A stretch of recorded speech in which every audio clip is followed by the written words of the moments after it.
Hello everyone, welcome back to our channel. इस video series में हम सीखेंगे प्राइस एक्शन के कॉन्सेप्ट के बारे में। प्राइस एक्शन के बेसिक से लेके सुपर एडवांस तक के कॉन्सेप्ट को हम सीखेंगे। तो चलिए बिना देरी किए हम शुरू करते हैं। तो प्राइस एक्शन के कॉन्सेप्ट को सीखने के लिए पहले हम ये सीख लेते हैं कि प्राइस एक्शन मूव कैसे करता है। तब हमें आगे जितने भी प्राइस एक्शन का कॉन्सेप्ट है उसको सीखने और समझने में बहुत आसानी होगा। तो देखिए, कोई भी स्टॉक का प्राइस लेट से ऐसे मूव कर रहा है, ऐसे मूव कर रहा है। ये प्राइस मान लीजिए 100 है, ये 100 प्राइस है और ये प्राइस 200 है। ऐसे करते करते ये प्राइस मान लीजिए 500 का है। अब 500 के बाद अगर इसमें कोई ट्रांजैक्शन हुआ तब यहाँ से प्राइस ऊपर की तरफ मूव करेगा या फिर प्राइस यहाँ से नीचे की तरफ मूव करेगा। अब एक एग्जांपल लेते हैं हम कि प्राइस मूव कैसे करता है, उसको बारीकी से सीखने के लिए। समझ लीजिए कि यहाँ पर कोई एक बायर या फिर सेलर एक्टिव होगा। इस पॉइंट पर कोई एक बायर और कोई एक सेलर एक्टिव होगा, तभी यहाँ से प्राइस आगे मूव करेगा। अगर कोई एक बाई करने वाला है, यहाँ से इस स्टॉक को बाई करने वाला है, लेकिन सेलर्स यहाँ पर एक्टिव नहीं है, यानी कोई बेचने वाला ही नहीं है,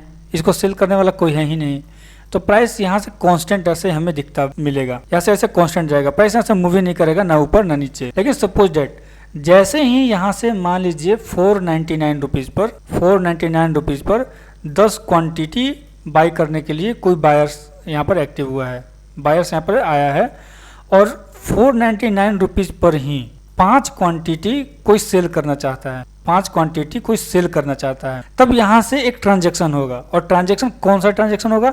तो यहाँ पर जो लोअर क्वांटिटी है, यानी ये 5, ये लोअर क्वांटिटी का ट्रांजैक्शन होगा। यानी जो ये बाय करना चाहता है, जो ये है कोई सज्जन ये बाय करना चाहते हैं, तो उनको 10 क्वांटिटी नहीं मिल पाएगा, उनको 5 क्वांटिटी ही मिलेगा, क्योंकि यहाँ पे सेल करने वाला जो व्यक्ति है वो 5 क्वांटिटी ही सेल करना चाहता है। तो यहाँ पर एक ट्रांजैक्शन होगा और प्राइस यहाँ से स्लाइटली थोड़ा सा मूव कर जाएगा नीचे की तरफ। और जो चार्ट पर हम देखेंगे तो वहां पर हमें 499 रुपीज शो करने लगेगा 500 से नीचे। अगर सपोज डेट यहीं पे कोई एक बायर्स आया और वो 380 पर ये स्टॉक खरीदना चाहता है और यहाँ पर 380 पर कोई बेचने वाला है ही नहीं, तब यहाँ पे कोई ट्रांजैक्शन नहीं होगा, ये इनवैलिड ट्रांजैक्शन हो जाएगा। जितने प्राइस पर कोई खरीदना चाहता है उसी प्राइस पर कोई एक बेचने वाला भी होना चाहिए। जब तक ऐसा नहीं होगा तब तक कोई एक ट्रांजैक्शन होगा ही नहीं।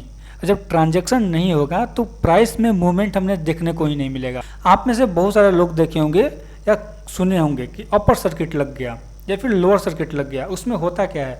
उसमें जनरली यही चीज होता है, जो बायर्स हैं वो बाय करना चाहते हैं एक पर्टिकुलर प्राइस पे, लेकिन जो सेलर्स हैं वो सेल ही नहीं करना चाहते हैं, वो बेचना ही नहीं चाहते हैं। वो सोचते हैं कि इसको हम और इस स्टॉक को होल्ड करेंगे और हमें एक अच्छा और प्रॉफिट होगा, तो वो यहाँ से सेल करेंगे ही नहीं, तो वो ट्रांजेक्शन होगा नहीं और उसमें एक अपर सर्किट लग जाएगा। और आप एक और कॉन्सेप्ट सुने होंगे लोअर सर्किट का। अब लोअर सर्किट में क्या होता है, लोग खरीदना ही नहीं चाहते हैं, उनको लगता है कि प्राइस अभी और डाउन जाएगा, इसलिए वो खरीदते ही नहीं है। लेकिन बेचने वाले बहुत ज़्यादा रहते हैं, वो सोचते हैं कि इसको हम बेच के जल्दी यहाँ से हट जाएं। तो वहाँ उस कंडीशन में कोई प्राइस का ट्रांजेक्शन हो ही नहीं रहा है, तो प्राइस मूव ही नहीं करेगा। प्राइस एक ऐसा सीधा हॉरिजॉन्टल लाइन में हमें देखने को मिलेगा, सीधा हॉरिजॉन्टल लाइन में। अब इसी एग्जांपल को थोड़ा सा और हम देते हैं। जैसे मान लीजिए यहाँ पे कोई 510 रुपये में खरीदना चाहता है इस पर्टिकुलर स्टॉक। अगर कोई 510 रुपये में खरीदना चाहता है, उसका क्वांटिटी मान लीजिए 100 क्वांटिटी खरीदना चाहता है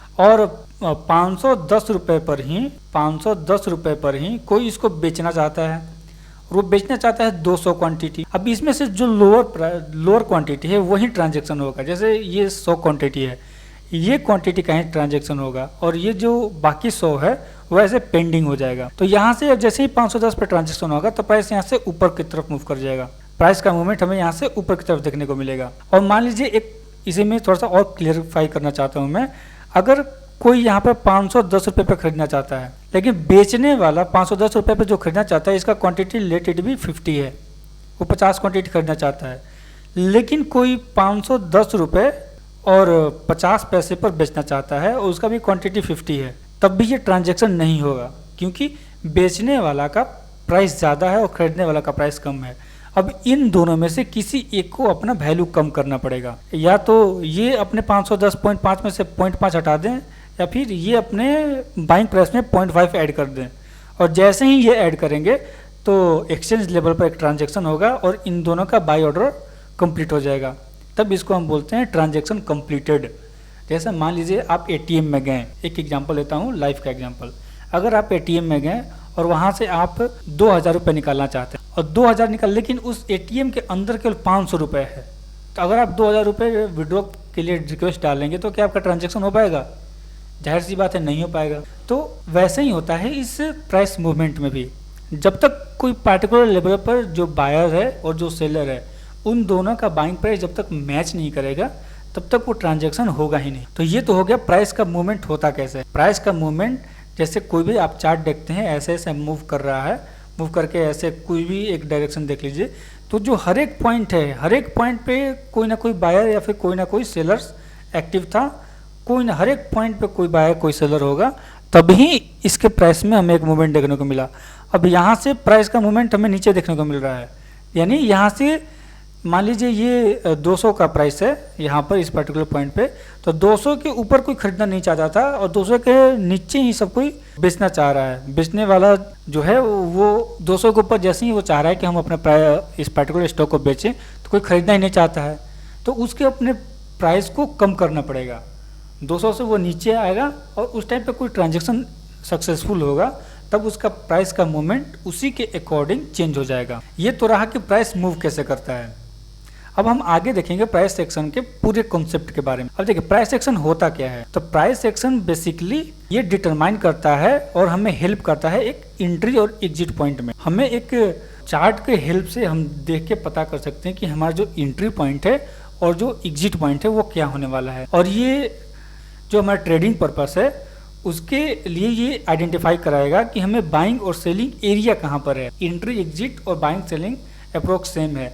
और जो प्राइस एक्शन का कॉन्सेप्ट है ये एक लॉजिकल एंट्री होता है, ये लॉजिकल कॉन्सेप्ट है, इसके पीछे कुछ लॉजिक छुपा है। जो लॉजिक है, अगर कोई बाई करना चाहता है उसी पॉइंट पे कोई सेल करना चाहेगा तभी ट्रांजैक्शन होगा। तो इसमें हमें एक लॉजिकल एंट्री और लॉजिकल एग्जिट पॉइंट भी मिलता है। प्राइस एक्शन का ये जो 4 पॉइंट है इसको आप अच्छे से देख लीजिए, अगर आप चाहेंगे तो इसका स्क्रीनशॉट भी आप ले सकते हैं। अब आगे बढ़ते हैं। प्राइस मूव कैसे करता है उसका मैंने आपको पहले ही एक अच्छा सा एग्जांपल देकर समझा दिया है। Price move after a transaction occurs between buyers and sellers, वही बात इसमें लिखा हुआ है कि जब तक बायर या सेलर एक्टिव नहीं होंगे कोई पर्टिकुलर पॉइंट पे, तब वहां हमें ट्रांजैक्शन नहीं हो पाएगा, और जब ट्रांजैक्शन जैसे ही होगा वैसे ही प्राइस मूव कर जाएगा। Always lower quantity get transacted, हमेशा जो लोअर क्वांटिटी है उसी का ट्रांजैक्शन हो पाता है। जैसे 100 रुपए पे 50 क्वांटिटी खरीदना चाहता है कोई, और 100 रुपए पे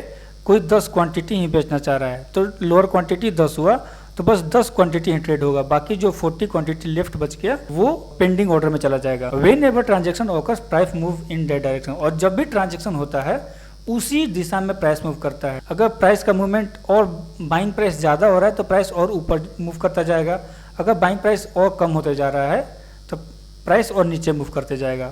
ये तो रहा प्राइस एक्शन का बेसिक कॉन्सेप्ट। प्राइस एक्शन का बेसिक कॉन्सेप्ट वो आपको समझ में आ गया कि प्राइस मूव कैसे करता है। अब हम आगे देखते हैं। अब क्लासिफिकेशन और प्राइस एक्शन। देखिए जनरली प्राइस एक्शन को 3 टाइप में क्लासिफाई किया गया है। एक बेसिक प्राइस एक्शन को, दूसरा एडवांस प्राइस एक्शन है और तीसरा सुपर एडवांस प्राइस एक्शन है। इन तीनों को समझना प्राइस एक्शन कॉन्सेप्ट में बहुत ज़्यादा जरूरी। अगर आप बेसिक, एडवांस और सुपर एडवांस नहीं समझेंगे तो आपको अच्छा से बाइंग और सेलिंग एरिया ही पता नहीं चलेगा। आप हर एक पॉइंट पर सोचेंगे कि हम यहाँ से बाई कर लेते हैं, हमें प्रॉफिट हो जाएगा। आप हर एक पॉइंट पर सोचेंगे कि अब ये यहाँ से आगे मूव नहीं करेगा, इसी को हम यहाँ से बेच देते हैं। तो आपको एक्चुअल जो एंट्री और एग्जिट पॉइंट है वो आप आइडेंटिफाई नहीं कर पाइएगा। आपको ये तीनों कॉन्सेप्ट सीखना पड़ेगा प्राइस एक्शन का। अब देखिए बेसिक कॉन्सेप्ट में हम ये चारों चीज़ पढ़ेंगे। सबसे पहले रिट्रेसमेंट जानने की कोशिश करेंगे, रिट्रेसमेंट होता क्या है। उसके बाद जो डाउ थ्योरी क्या बताता है हमें, कैंडलस्टिक चार्ट क्या होता है, और सपोर्ट एंड रेजिस्टेंस क्या होता है। अब देखिए इसमें से जो कैंडलस्टिक और सपोर्ट एंड रेजिस्टेंस है इसका मैंने बेसिक कवर कर रखा हूँ। आप हमारे वीडियो सेक्शन में जाकर इन दोनों का वीडियो आप देख सकते हैं। बच गया रिट्रेसमेंट और डॉ थ्योरी। डॉ थ्योरी और रिट्रेसमेंट हम बेसिक प्राइस सेक्शन में आगे पढ़ेंगे। और जो ये 2 वीडियो है candlestick and support and resistance, इसको आप हमारे वीडियो सेक्शन में जाकर उसको वहां से देख सकते हैं। मैं इस दोनों कॉन्सेप्ट का लिंक डिस्क्रिप्शन में दे दूंगा। अधिक एडवांस प्राइस सेक्शन में हमें ट्रेंड लाइन के बारे में पढ़ना होता है। जो पैटर्न्स हैं, triangle pattern, channel pattern, rectangle formation, triple top triple bottom, double top double bottom, head and shoulder pattern, flag and pole pattern, ये सारे हमारे एडवांस प्राइस सेक्शन में मिलते हैं। और देखिए आप जो ये सारे प्राइस सेक्शन है और जो सारे ट्रेंड लाइन है, इनके पीछे का मैं आपको एक अच्छा से लॉजिक क्लियर कराऊंगा। ठीक, इनके पीछे का लॉजिक क्या है, आखिर ये ट्रेंड लाइन ऐसे बनते ही क्यों है। अगर आप लॉजिक को समझना शुरू कर दीजिएगा जब से, आपका हर एक चीज़ का कॉन्सेप्ट बहुत अच्छा से क्लियर होते जाएगा। अब देखिए जो सुपर एडवांस का यहाँ पर मैंने आपको जिक्र किया, सुपर एडवांस प्राइस सेक्शन, इसमें आपको बहुत बड़ा ये एक वीडियो सीरीज रहने वाला है। ठीक, तो इसको मैं इस सेक्शन में कवर नहीं करूँगा, इसके लिए मैं एक अलग से पूरा वीडियो बनाऊँगा। ओके, अब देखिए रिट्रेसमेंट आखिर होता क्या है। हम जो बेसिक प्राइस सेक्शन में बताया आपको रिट्रेसमेंट और डॉट थ्योरी। ठीक, तो इसमें हम आज के इस वीडियो में हम केवल रिट्रेसमेंट कैप्चर करेंगे, और जो कैंडलस्टिक चार्ट और सपोर्ट एंड रेजिस्टेंस है इसका वीडियो मैं डिस्क्रिप्शन में दे दूंगा, आप वहां से देख सकते हैं। देखिए रिट्रेसमेंट के पीछे का लॉजिक समझिएगा, आपको अच्छा से क्लियर होगा। जैसे प्राइस कभी भी मूव करेगा तो ये एक ऐसे लाइन को कभी फॉलो नहीं करेगा। उसको मूव करने के लिए पहले यहाँ से ऊपर जाएगा, फिर थोड़ा सा नीचे आएगा, फिर ऊपर जाएगा, फिर नीचे आएगा, फिर ऊपर जाएगा, फिर नीचे आएगा, फिर ऊपर जाएगा, फिर नीचे आएगा। या फिर अगर कोई प्राइस है वो ऐसे नीचे की तरफ मूव कर रहा है तो वो केवल ऐसे सीधे स्ट्रेट लाइन कभी फॉलो नहीं करेगा। वो नीचे जाने के लिए एक बार नीचे जाएगा, फिर ऊपर आएगा, फिर नीचे जाएगा, फिर ऊपर आएगा, फिर नीचे जाएगा, फिर ऊपर आएगा। तो आपको ये जो बीच बीच में ये छोटे छोटे दिखाई दे रहे हैं लाइन, यहाँ पर ये हो गया, यहाँ पर ये हो गया, यहाँ पर ये पॉइंट, और जो डाउनवर्ड जा रहा था वहाँ पे ये पॉइंट और ये पॉइंट और ये पॉइंट, ये जितने पॉइंट है इसी चीज को हम रिट्रेसमेंट बोलते हैं। रिट्रेसमेंट ये बहुत छोटा प्राइस में होता है। अगर आप कोई बड़ा प्राइस में फॉल देख लेंगे तो उसको रिट्रेसमेंट नहीं बोलते। और रिट्रेसमेंट एंड करेक्शन ये दो चीज हम यूज करते हैं रिट्रेसमेंट के साथ। हम कभी इसको रिट्रेसमेंट भी बोल देते हैं और कभी इसको करेक्शन भी। तो रिट्रेसमेंट में बस इतना ही है, इस चीज को समझना जरूरी है कि प्राइस कभी वन साइड मूव नहीं करता। प्राइस को मूव करने के लिए वो जब प्राइस ऊपर जाएगा तो वो थोड़ा टाइम पीरियड के लिए होल्ड लेगा, फिर ऊपर जाएगा, फिर होल्ड लेगा। वो कंटिन्यूसली ऐसे सीधा डायरेक्शन में नहीं ट्रेवल कर सकते। कभी भी आप कोई भी चार्ट उठा के आप देख लीजिए तो उसमें आपको ऐसा फॉर्मेशन देखने को मिलेगा, और इसी चीज को हम रिट्रेसमेंट बोलते हैं। रिट्रेसमेंट का कॉन्सेप्ट और कुछ नहीं है, बस इतना सही है। अब जो मेन चीज है वो डाउ थ्योरी के लिए मैं एक अलग से पूरा सेपरेट वीडियो बनाऊंगा, और वो वीडियो आगे मैं पब्लिश करूंगा 1-2 दिन के अंदर। तो प्राइस मूवमेंट कैसे होता है और जो बेसिक कॉन्सेप्ट है प्राइस सेक्शन का वो मैंने आपको बता दिया, और हम क्या क्या इस पूरे वीडियो सीरीज में कवर करने वाले हैं वो सब भी मैंने इस वीडियो सीरीज में बता दिया। अब फ्रेंड्स मिलते हैं हम नेक्स्ट वीडियो में, and do share, like and subscribe my video. Okay, thank you.